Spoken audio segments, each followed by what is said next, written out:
All right, welcome everyone. This is Mike Adams, the founder of Brighteon.com. Today we have a first-time guest, someone who I've become a very recent fan of, but his work is extraordinary, and I highly recommend you go to his website, jeffreyprather.com, and that's his name, Jeffrey Prather. He joins us to talk about his analysis of what's going on in this post-election scenario, and he's not just some Joe off the street.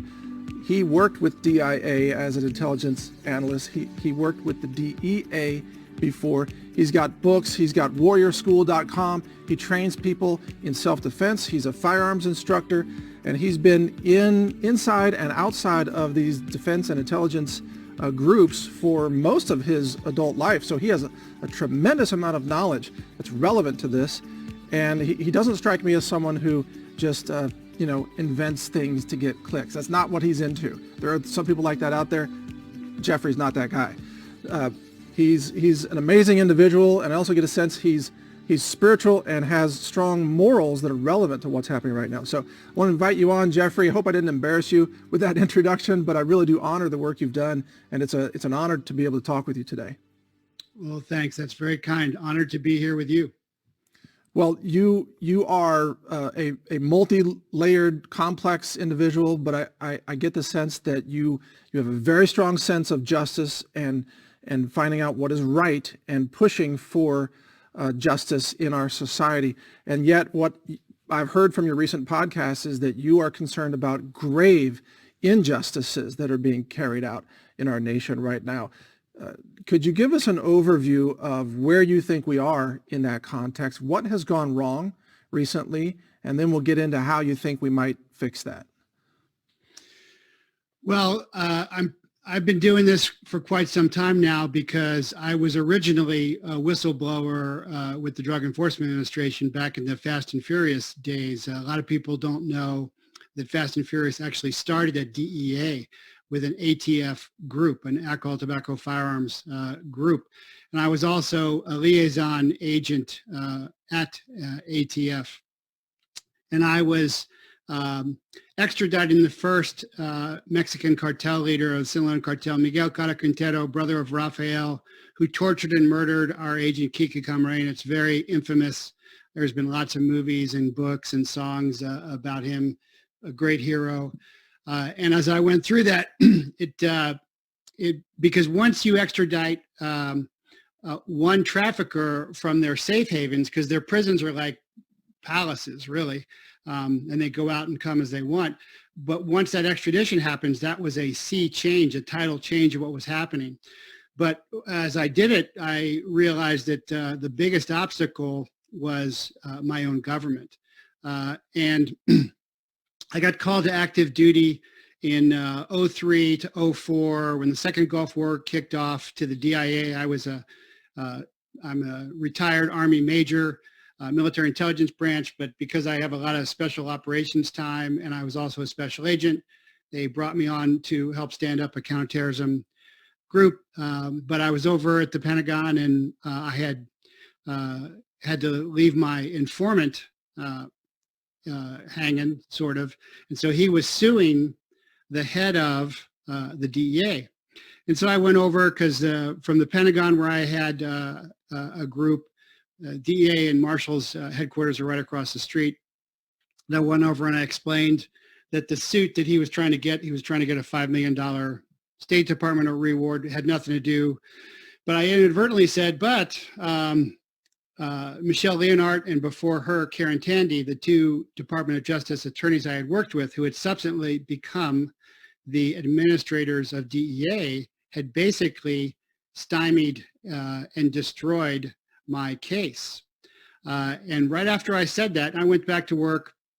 But then right after I said that, they started to investigate me and target me and eventually fired me 1 year from retirement without ever having a bad evaluation, and with all my bosses saying I was doing outstanding work. And so that started me, it took me a long time to figure this out. But then I got together with other ATF whistleblowers, Vince Cefalu, John Dotson, heroic ATF agents. And what I learned was that, of course, Eric Holder and Obama and Clinton were wanting their guns run south, which is about almost 3,000 guns with no way to trace them. Right. So they're law enforcement agencies. And so you have to have a chain of custody, which they had none. They were just doing gun running. And eventually I found out that the guns were going to the Sinaloan cartel. And then I found out much later, actually DEA agents stood up in federal court and swore under oath that the DEA did have a deal with the Sinaloan cartel. And so that was kind of I was kind of a naive, veteran and agent and everything. And then I started to see, as I saw things happen with like Kavanaugh and with Trump, I saw the same template being used over and over.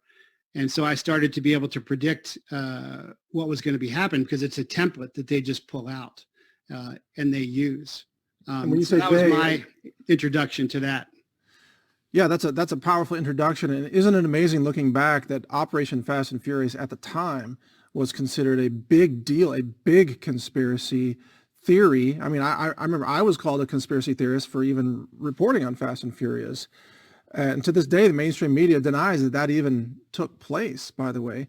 And now in retrospect, that's tiny compared to what we know just in the last 2 weeks of what's happened in America. The level of corruption and fraud and criminality is so far off the charts, it's almost beyond the ability of most mainstream Americans to cognitively grasp what is happening right under their noses. Well, that's very true. And really, what's unique about me is I was credentialed with the DEA, and I was credentialed with the DIA, and I was credentialed with the military simultaneously. So I had a very unique perspective in working in those different environments. And really what has happened is I was activated for the second Gulf War, but during the first Gulf War, the Chinese watched us fight. We all of us officers are assigned to watch each other's wars, so we learn from the enemy. And we won. We have to win our wars fast now because we know the media is going to turn against us. And the real modern turning, fake news goes back to the way we treated the First Nation peoples. But modern fake news comes at the Tet Offensive, which was a complete defeat for the conventional North Vietnamese army. But Walter Cronkite decided to make it a victory for them. And when you go from unconventional warfare you have to, in the final phase, go to conventional warfare. And we are on the verge of that. Although this is what I say, this is a covert World War IV. And global war on terror is World War III. But really, the corrupt politicians in both parties, but especially in the Democratic Party, have been paid off, bribed, and extorted by our foreign enemies. And so that's why I talk a lot about foreign enemies and domestic traitors. And that's the Hunter Biden, that's the 3 laptops, that's all of that comes out. And then from there, they activate what's called unrestricted warfare, which is they realized nobody can beat the United States Army or the United States military head on. It's because we're the finest warrior force the world's ever seen, because we love life and freedom so much that we'll sacrifice our sons and daughters to fight, kill, and die for it. And we love life and freedom so much that we'll send our sons and daughters off to foreign countries to fight, kill, and die for it. And after we win, we always give the country back, and no one else in the world's ever done that. So they realize they can't take us on head on. So that's where this unrestricted warfare, which is media, which is economy, which is COVID. I work in the biotech competitive intelligence space. And so that is a very difficult and subtle fight that's going on that has infiltrated all aspects of our country. And, I've worked at the CIA, I've worked at the DIA, I've been inside the NSA, I've trained lots of those guys, I've worked alongside them. And what we do when I run an informant or a source is I recruit him and I would pay him for influence and access. And that's exactly what these foreign entities have done. And the higher up, like my informant, he's out. He's got I'm not still going to give him up, even though it's decades later, but he's out. But he was very close to the Caro Quinteros. So the higher the placement of the source, the more influence and access you have. And what I'm saying is that through Clinton and Obama and Biden, they were recruited unknowingly or knowingly. And I think I can show that pretty well through intelligence, which is analyzed information, and evidence, which is fact-based proof.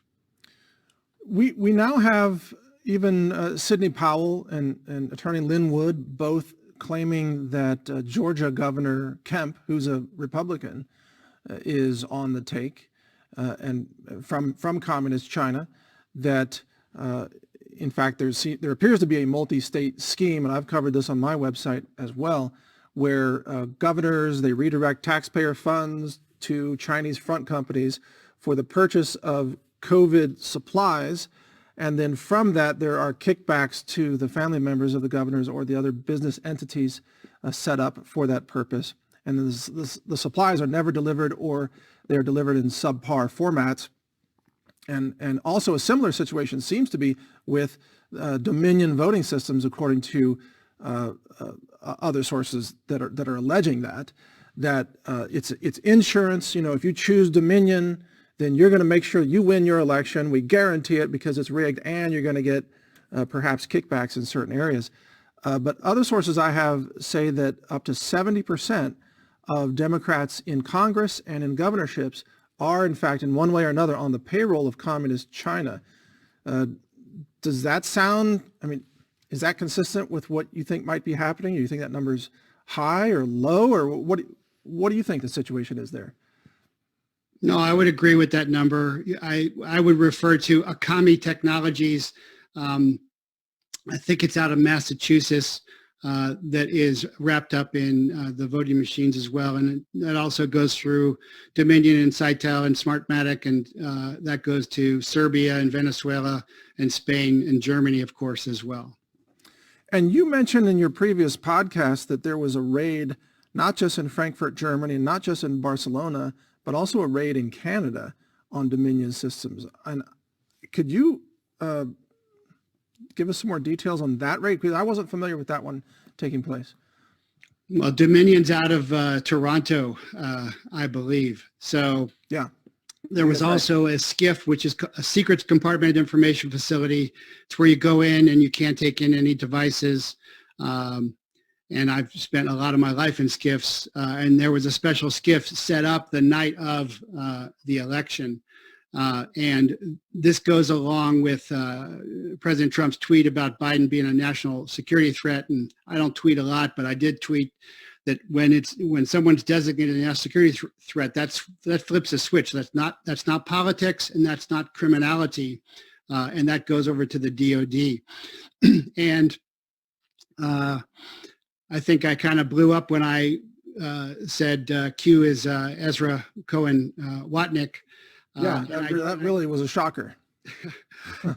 And of course, Q is a team, but I said that because my sources tell me that Barr is planning to indict him. And of course, Barr used to be CIA back in the day with Waco, and I was at firearms instructor school at Quantico when I saw the compound burning, and that brought me back to all of the indigenous tribal American women and children that have been slaughtered. And I was like, I don't know the story there, but I do know those women and children shouldn't be being burned alive. And of course, afterwards, the FBI bulldozes the evidence in there. And then Waco, Barr was Barr was also at Ruby Ridge. I know the FBI HRT sniper there personally. And 2 SWAT teams left because they changed the ROE. They changed the rules of engagement. He took a shot that he no longer had target identification on. Wow. It's essential as a warrior, you identify friend and foe. That's one of the essential course. things. Yeah. So, we were hoping that Barr had changed, but it doesn't look like he has, or it looks like he is going with the wind, decide which way it would go. Because he said, oh, we'll hear something spring, we'll hear something in summer, and then nothing before the elections. And now I'm hearing Durham's not doing anything. So the executive order that Trump put out in 2018 about foreign election interference in response to the Democrats' constant clarion call of Russian interference, which is not true. Those were bots. And the indictments that finally came out were eventually dismissed. And so it's right. The Mueller indictments of the Russian front companies. The first line of the Mueller report is phony. And this is the same thing that was done to me. This is a template that they pull. So so the raids, the multiple raids, and Germany was the one that went public because of, I think, Congressman Gohmert. Yeah. There were others also. But those were Gina Haskell at CIA and Barr at DOJ were not in those briefings. And the reason for that is because that was a designation of a foreign national security threat through election interference. So almost simultaneously there, you saw Ezra Cohen, Watnick resurface and say that special operations is its own branch, has its own status as a branch. And that's JSOC, Joint Special Operations Command in Florida, and that's SOCOM at Fort Bragg in North Carolina. And what that means is those tier 1 units go straight to the commander in chief. Or in this case, they'll go through Ezra and to Chris Miller, who's a Green Beret from Horse Soldiers, fabulous, changed everything. If you haven't, I'm sure you've probably read Horse Soldiers or seen the movie 12 Strong. Mm-hmm. So that made a very clear line to go through there. And the final part of that is that for a long time, special operations needed a lot of intelligence. And this goes back to Eagle Claw, Operation Eagle Claw, with the founder of Delta Force, now Combat Applications Group. And they turned around to the CIA and said, hey, we need landing zones. We need a stadium to hold the hostages after we get them. And the CIA had no clue. The CIA has Special Activities Division, SAD, Ground Branch, but they're all former military guys like the 13-hour guys. So what happened was SOCOM and JSOC created their own intelligence that were military guys and gals that could provide the detailed intelligence required for surgical special operations. And that is where we find ourselves today.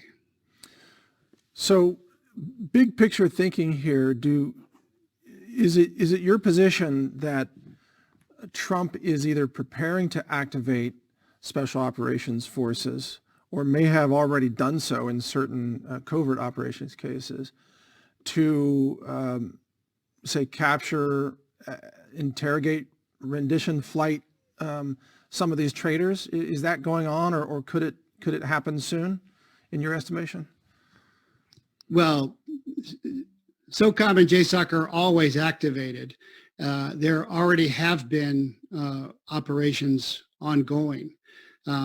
What you have to be very careful about, and the military is very careful about, and I'll say from my time in the military, which was decades, in intelligence and in law enforcement, by far the military it pays the least, but it's the best, and it has the most morals, and they're very committed. Where you get into DOJ and the intelligence world, it's much less so. But those operations have been happening. What you have to be careful about is working domestically against domestic persons. And I often say there's an unholy alliance between the DOJ and the intelligence community that takes intelligence and it becomes evidence. And that was very clearly delineated out from Trump's executive order in 2018 so that that would not happen. So you have to delineate between the domestic terrorists, which I say BLM and Antifa are definitely those, and also the Antifa foreign fighters who have gone over, about 800 to 1,000 of them, gone over to Syria and stuff and fought and then come back and are acting as insurgents. So it's a complicated, covert counterinsurgency against a mixed bunch of domestic and foreign terrorists. And thrown into the mix of that, and I really appreciate your analysis here, don't forget that, I'm talking to the audience now, don't forget that Obama signed into law the National Defense Authorization Act. I don't recall what year that was, maybe it was 2013 or somewhere around there. Intending, I think, for that to be taken over by another Democrat, such as Hillary Clinton in 2016. But it seems like the NDAA, combined with the September 12th, 2018 executive order signed by Trump, issued by Trump, which specifically designates elections infrastructure as critical infrastructure in the interest of the national security of the United States. And in that order, he also declares a national emergency. Those two combined, couldn't that give the president the power to designate certain individuals as being enemy combatants domestically, and therefore use DOD resources to arrest them or detain them or interrogate them? Yes, and that's what I believe has happened. We're talking now about information warfare, and we're talking about psychological operations warfare. How I started out as a second lieutenant is I was already airborne qualified, and I was a military intelligence guy, and I went straight into 2nd Battalion, 4th PSYOP Group inside SOCOM, which always deployed with Special Forces and Rangers. And that's really the essential element now. In my day, it was jumping loudspeakers and dropping leaflets as force multipliers, but now it's internet influence operations. And that starts to key on ShadowNet and Shadowgate and General Jones taking military intelligence and information products and privatizing them and politicizing them. And that's where the line gets real blurry. And you have to be real careful about that morally and ethically and legally, but also from an insurgency point of view, when we talk about a shadow government, and Obama's really running the shadow government. A shadow government is where you establish your government out in the boonies or something, and you start to provide governmental services so that the people will then turn and stop using the oppressor government and go to your government. That's what a shadow government is. Obama's shadow government is just a couple of blocks from the White House. It's where he's put up fences. Jarrett's in there. That's his TOC. That's his Tactical Operations Center. That's his headquarters for this. Right. But what you try and do when you're doing this is get the regime to be overly repressive, to overreact, to shoot people in the streets so that the people abandon the government and then go to the alternative government. That has not happened with Trump. Even in Portland, Oregon, I've read from reports from Antifa folks saying most people don't support us. In New York and California, they're burning masks. They do not have the people's support. And for an insurgency, that really is important. That's crucial.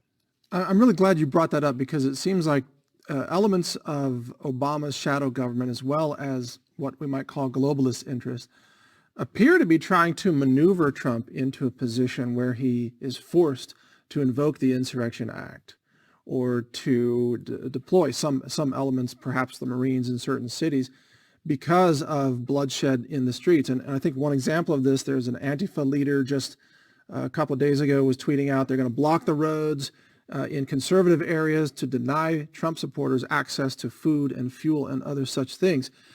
Given that the rules of engagement in the minds of Trump supporters now is probably much more open than it was before the election, it's not hard to imagine that this could result in firefights in the streets bloodshed right there in the cities, which eventually could pressure Trump to resort to more aggressive military presence or of some kind, even before SCOTUS renders a decision on this election. I think Trump wants to wait for the courts to rule and not get pushed into invoking more aggressive action. What's your take on that? Well, the next checkpoint is the Electoral College in mid-December. The next checkpoint after that is SCOTUS. The next checkpoint after that is inauguration. So there's some time in there, and he's going to go through all of those steps. And yeah, he's not going to overreact. I've been in martial arts for over 50 years. I still teach martial arts, and I teach kids, and I teach, I have a 73-year-old. But one of the first things I'll do is I'll shove them like, boys shove each other. And then the boy starts to come back in, and I'll say, well, who's controlling this fight? And at first they'll say, well, I'm controlling it because I'm coming in. I'm like, no, I acted, you're reacting, you're coming in, and you're fighting my fight. And so first thing I teach is never fight the enemy's fight. And Trump is way too smart to be drawn in to that, to being over repressive. The other side of that, because this is deep, difficult stuff, yes, is that the analysts like me who have been looking at this, we were kind of scoffing originally at the cities, at the Portland cities, saying, siege warfare, you're burning your own cities down. Right. You're supposed to burn the enemy cities down. But then cutting edge insurgency guerrilla warfare doctrine is saying that because of overhead surveillance now is so universal and omnipresent, that guerrilla warfare and insurgent warfare is now in the cities. In Fallujah, and I got to go to a Marine ball a while back and buy some young Marines drinks with their Purple Hearts. Because that's the only place they can pull that off. So now what it looks like they're doing is you'll see the business owners pushing out of Portland, pushing out of New York, so that they can hold those territories. That is very new doctrine, as new as Chris Miller and the horse soldiers after 9/11 going in and doing what the Russians could not do in over a decade, is wiping out the Taliban in months. So later on, if those cities become totally controlled by enemy combatants, then that's a different story. What happened when Trump came in with ISIS, Obama put on all kinds of ROE, rules of engagement, against our troops. The ROE overseas was harder than the ROE for a police officer. Yes. But Trump unleashed JSOC and SOCOM and basically wiped out ISIS. And that was the new doctrine called feral cities, which really is going back to a World War II concept of the bad guys are in the city, level it. So then that brings me to something you mentioned earlier. You said that currently we're in the information warfare or psych warfare chapter of this, but there's going to be a transition or a tipping point at which point it becomes more conventional warfare, or what we say kinetic, in layperson's terms. What is that tipping point? How will we know that that's happening, and when do you think that might happen? Is that something that's going to happen before Inauguration Day, in your estimation? No, and I'm always saying I'm also a chaplain, and I always say I'm not advocating anything illegal, unethical, or criminal or immoral. But we've already seen that in the rogue cities, the feral domestic cities, if you will, where they've also gone and broken into people's homes and attacked them on a small scale. But as that rises up, and we're not there yet, and I certainly don't advocate that, but that's where that would go kinetic. And so what you're seeing is, if you look at geographically where you see these cities that are trying to pull this off, it's really basically an envelopment that they're trying to do, and then hold that ground and then push in. And that would be, to take those cities back is very expensive, as the Marines learned with Fallujah. But every one of these cities is surrounded mostly by rural America, pro-Trump America, who provide the routes for electricity, food, fuel, even internet communication lines.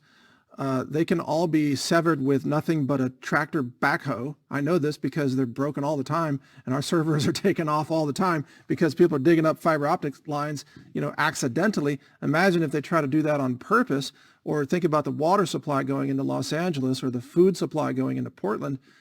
Truckers have already threatened strikes nationwide just based on the threat of a Green New Deal coming into play under a Biden administration.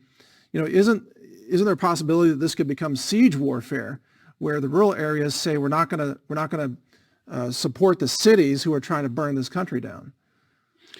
You're spot on, and that's very true. And a lot of people are saying civil war, and I say this is not civil war. When you say civil war, you give too much credence to the cities and states that are trying to pull this off, because most of the people in those cities and states do not want this. Right. It is not like the South seceding because of the slave culture, the slave economic culture. It's not like that at all. And yeah, you're right. It could easily be stopped if it comes to that. But that doesn't mean that people don't do stupid stuff. The ancient Japanese culture, which I've been studying, my whole life, at one time thought, something the size of California would be a good idea for an island to attack the United States. And everybody's like, except for Yamamoto, of course, who liked us. But people do stupid stuff all the time. Yeah, absolutely. And the enemy, I think, one of the key ways they lose is if they miscalculate our resolve or our resources or our current strategic position. And I see this in the way they deal with Trump. The left-wing media, they believe all their own propaganda so much, they think Trump is a buffoon because that's how they portray him to each other. But as a result, they vastly underestimate his ability to maneuver and to gather strategic resources and to outthink them. You don't become a billionaire real estate developer in New York City unless you can outmaneuver the mob, the regulators, the labor unions, and everybody else, right? I mean, it just makes common sense. No, it's very true. And, they are reawakening the sleeping American giant. And that was just proved with the Million MAGA March easily. And that's proved by citizens, journalists like you, and the great patriotic work you're doing. And I'm really honored and privileged to be on with you, because that pop culture and the propaganda press are dying. And really, they're dying because they're killing themselves. Right. And that's okay. When it's like the not fracking around guys, us military guys, we look at those guys and they keep shooting each other. And so we just, sit back and let them keep shooting each other. That's okay. Well, it starts with muzzle discipline. If they don't know that, then it's not much hope we have for them. Let me ask you about Michael Flynn, because a rumor is out now that Trump may pardon him. If he were to do so, do you think he'll put Flynn back into play in the DOD? Because Flynn could be a formidable person to help restore liberty and national security for our republic. I don't think there's any doubt that he will pardon him. It's very clear that this should never have happened. And by the way, the whole case, recording him and trapping him, releasing recorded communications, those are all felonies as well. Title III wiretaps. I've done Title III wiretaps, but I think Flynn is already back in play. Oh, really? Okay. Do you think that he is connected to Ezra Cohen Watnick? I mean, I've heard rumors of that. Ezra is Flynn's protege. Okay. And Ezra is currently, he's at DIA, is that correct? Well, he was at DIA. Then he was with Sessions, and McMaster's tried to get him fired and did not have the juice, which shows how well he was connected. And then he resurfaces in SOCOM at DOD with Chris Miller. So that shows a lot of planning. That shows careful preparation. And that shows, to me, control in the fight. Yes, and it says to me also that Trump, in no way is Trump planning to concede. If he were going to surrender and give in, he wouldn't be making these changes at DOD. He wouldn't have got rid of Esper, for example. He wouldn't have Chris Miller where he is now. This is an absolute indication, in my mind anyway, I guess I'm asking you if you agree, that Trump absolutely has a plan. Now, whether he can carry it out to success is another story, but he has a plan, and it involves the DOD. Oh, certainly. Yeah, I think that's very obvious. And no, he won't concede. You know, when you're a fundamental soldier, a basic soldier, you know, in the Geneva Conventions, there's time when you can surrender. You know, surrender is honorable. As you go into other, you know, become a paratrooper and ranger and special forces, you take additional oaths, and some of those are, hey, I will never surrender. And you know, I like to say, you know, if you want to stop me, you got to kill me, and you better kill me really dead, because like the princess died, if you kill me just, you know, mostly dead, you know, I'll get up and continue to fight. And Trump is surrounded by guys like that, with General Flynn, and especially the heroes in JSOC and SOCOM. Just not to mention the American people, that freedom is in our DNA. And that begins with the founding of the country. It begins with the First Nations fighting for freedom. It begins with the tribal Africans fighting for freedom, the founders. This is far from over legally or kinetically or spiritually. Well said. Let me ask you about the CIA, because as I understand it, if I've listened to all your recent podcasts, I really, in fact, if I wake up in the morning, I check your website and I don't see a new podcast, I'm disappointed. That's how much I look forward to them. I'm honored. Yeah.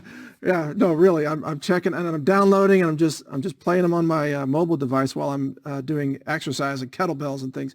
But the CIA, I believe you've described the CIA as mostly black hats right now, engaged in the election theft, running the server farm in Frankfurt, Germany, or at least being involved there. And you've described the DIA as mostly the white hat good guys. And stop me if I'm mischaracterizing anything. It's not intentional. But I've interviewed other guests who talk about certain white hat groups within the CIA who are working with the president. And I'm trying to navigate that. And, you know, it's a lot of contradictory information. Can you give us any clarity on what you think's happening there? Yeah, I mean, no agency or group is complete by any means.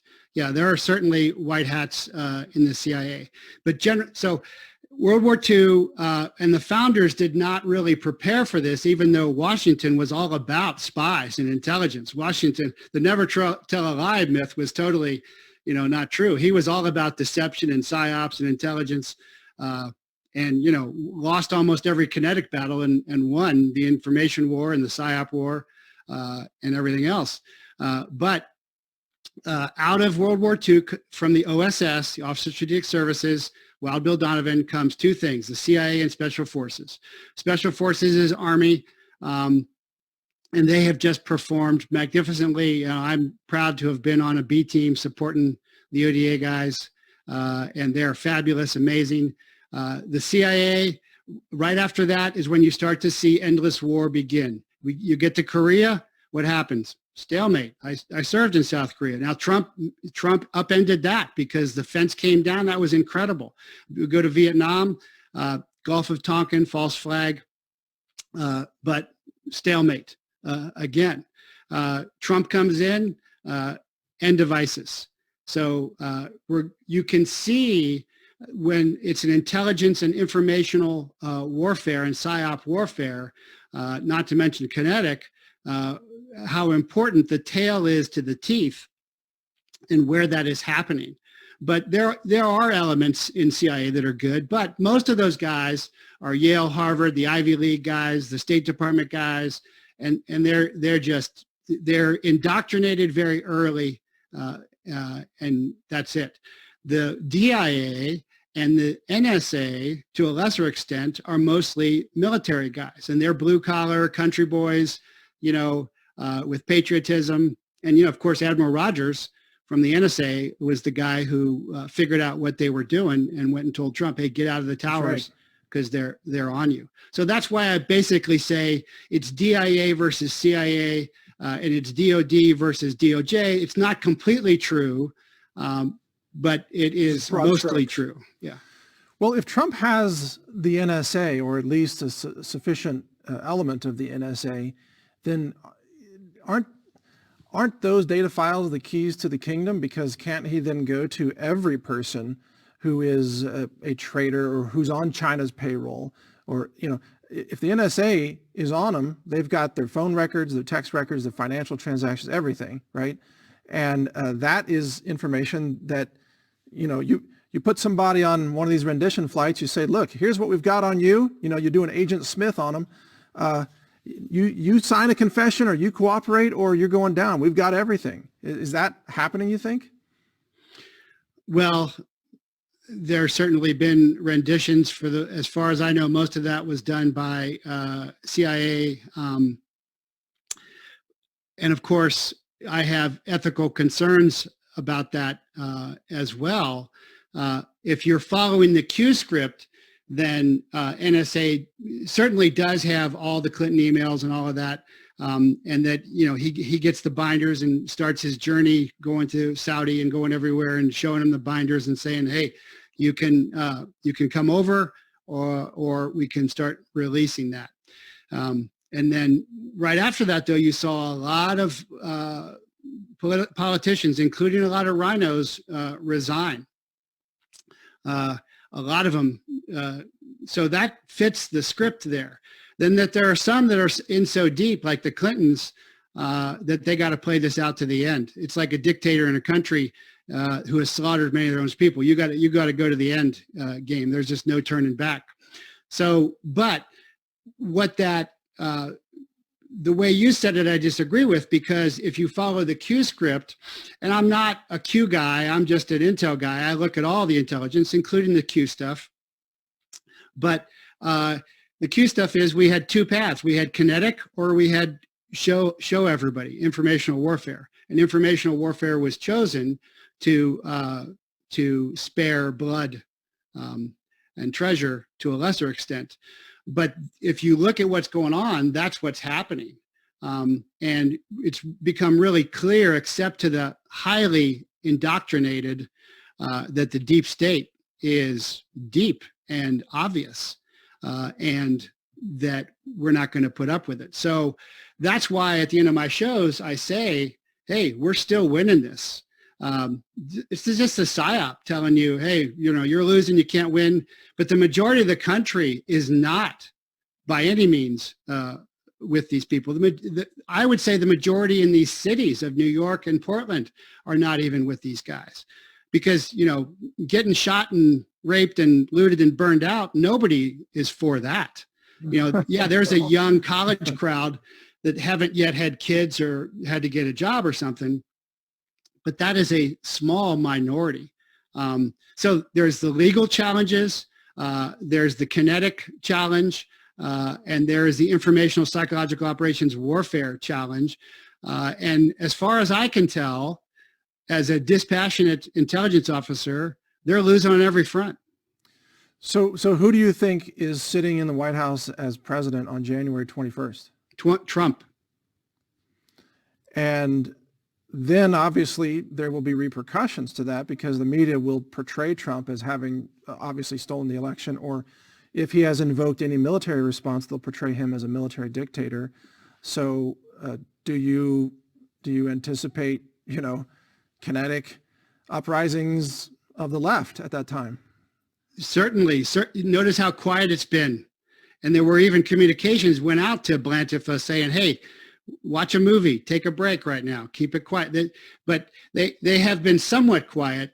They can't be totally quiet, but that's the genius of the enemy. And I always have a healthy respect for my enemy. And that is, if they win this, great. Although then they got to hold it. Then they got to deal with the legitimate insurgency of the American people, which is a whole nother story. But if they don't win it, then they're going to go back and say the same thing that they said in 2016, which is going to be difficult, because in 2016, they said the election was hacked. But in 2020, they're saying, oh, no, the election is not hacked. But yeah, they're going to continue either way. And there will certainly be more kinetic violence. But I I caution the left, who are Americans, that these millennials, these Antifa and BLM, not fracking around guys, there's 2 decades of GWAT veterans and cowboys and country boys and hillbillies and briars and rednecks and motorcycle guys that really know how to fight and know violence. And like I say on my show, we don't want war because we've known war. And some of us are really good at violence. I mean, I almost feel sorry for them. Yeah, I know. I have much the same thought. And I don't know if you've ever heard me say, I've over the years, since I started getting death threatened many years ago, I hired former Special Forces guys and Navy SEALs to personally train me. And in the last 10 years, I've clocked now about 5,000 hours of training and drills and practice in firearms. And I'm extremely good. Most of the guys see me with a firearm and they think that I was, a Marine or something like that. I've never been in the military, but I'm very comfortable operating with those guys.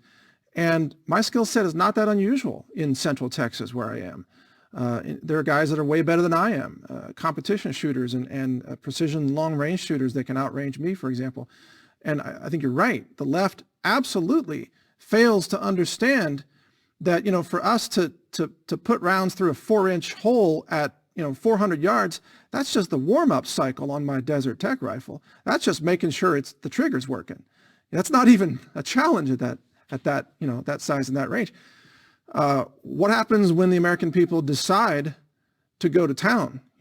It's going to be a very different picture for those people.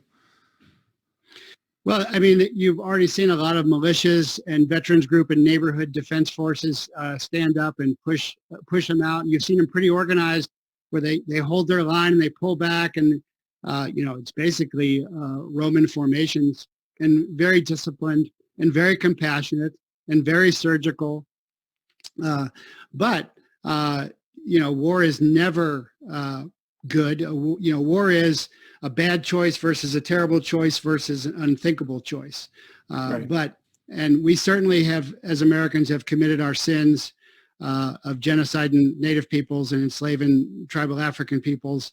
But for the most part, compared on the world scale of sin, we have not done that much, and we're very, very good at that.